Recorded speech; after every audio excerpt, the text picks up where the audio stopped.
ومش هينفع حد يقع مننا، ما تاخذونيش يعني.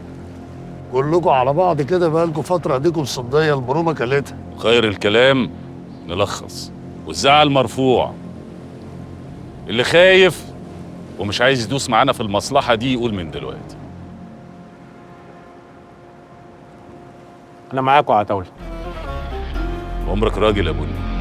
انتوا مستنيين مني عتاوله اعمل زي بقولي كده اقول لكم انا معاكم وبتاع؟ ما يلا نروحوا دلوقتي وبرقبش يا جدعان. عايزين غش ما دب في ايه؟ بنقول لك الغلطة بدم، فاهم ولا لا؟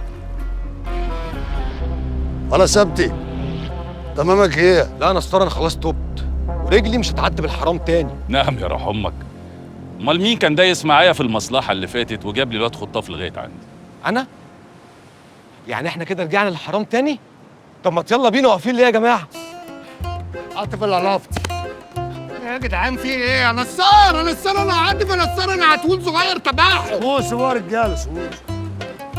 يا عتاوله في ايه؟ ما يحصلش معايا النمره دي عيب. انا معاكم في المصلحه دي، ومش معاكم بس، لا ده انا موجود فيها كمان. مصلحة؟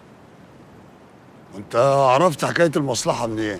عيب يا عم نصار، اي حاجه ممكن تستخبى على اي حد، لكن على مين؟ على عاطف القلفتي. انجز يالا. عرفت من الغزال. وازاي؟ هو بعتك بقى عشان تشتغل علينا. كان عايز يجيبني سكه ويجندني، وعرض عليا كل التنازلات، ما نزلتش. قدم لي كل الشهوات، ما شهوتش. مال وجمال وحريم ونسوان وسلطه وفراخ مشويه، ضعفت. يعني انت سبت كل ده وضعفت قدام الفراخ المشوية؟ بني ادم جعان يا نصار، فيها ايه لما اضعف؟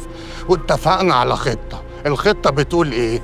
ان انا كاني معاكم، بس انا مش معاكم، انا معاه هو، بس انا اصلا مش معاه، انا معاكم انتوا. يخرب بيت امك انا تهت. ما انا تهت منه، انا ما بقتش عارف انا مع مين. وبعدين الرجاله من الاخر كده، لو انتوا كلكم في المصلحه دي عشان خاطر داليا بنت نصار، انا كمان هطلعها عشان شاديه اخت نصار. شادية؟ انا مش اقل منكم وطنيه، نفسي ابقى بطل في نظرها، حقق لي حلم البطوله يا نصار، عايز ابقى مجرم زيكم يا اخي. خلاص يا رجالة، ولا عاطف مش معانا. ايه؟ ليه؟ بهزر يا طليق اختي. ماشي، بس انا ليا شروط. ايه؟ انا اسف.